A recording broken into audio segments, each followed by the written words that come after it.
I'm going to make Pabda Macher Jhol today, which is a Bengali fish curry made with a catfish called Pabda. It's a light curry, and I'm going to make this in the kitchen, what I call finely chopped kitchen. It's all self-shot.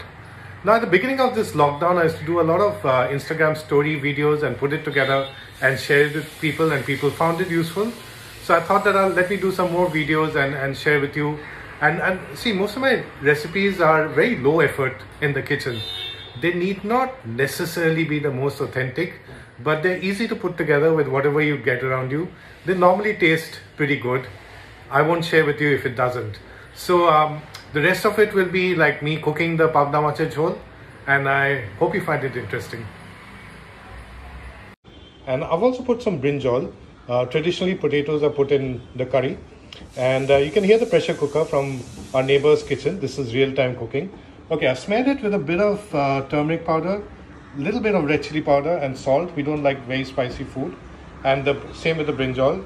The nigella seeds or kalo jeera is the essence of it. There's also going to be red chili powder, turmeric.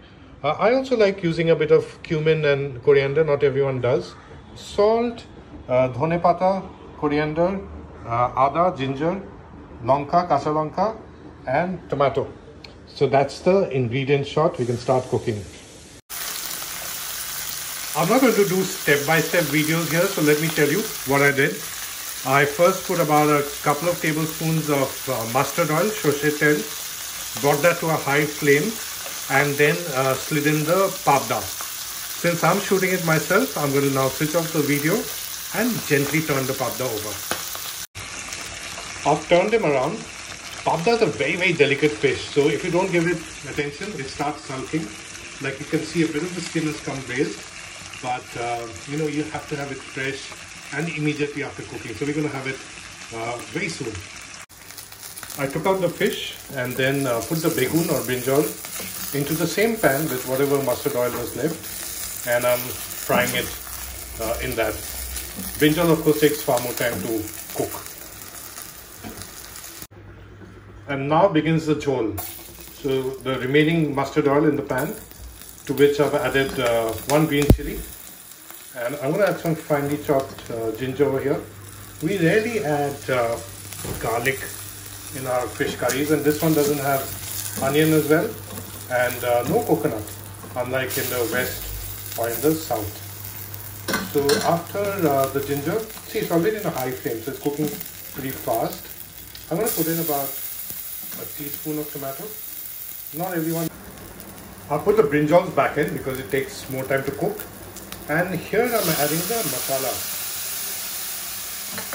I've added a bit of water to the masala, as my mom taught me, because otherwise, you know, they get too dry and burnt.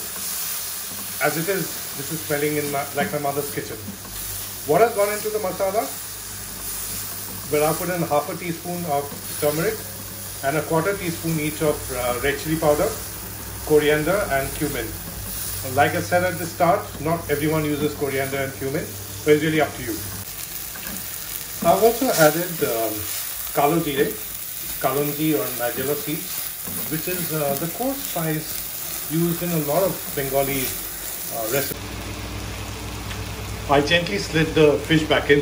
The one in the corner looks a bit decimated, doesn't it? Well, also remember, I'm cooking and shooting this myself, so I'm sorry if it doesn't look like a stylized food video, but hopefully it gives you an idea. So just to sum up the steps: heat mustard oil, add green chili, add kalo jeera, add ginger, add tomato, add the vegetable, which is vegan in this case, or you can do potato. Then add the fish, which you've already shallow fried. And after this, water is going to go in and a bit of salt, and that's how the gravy is going to happen.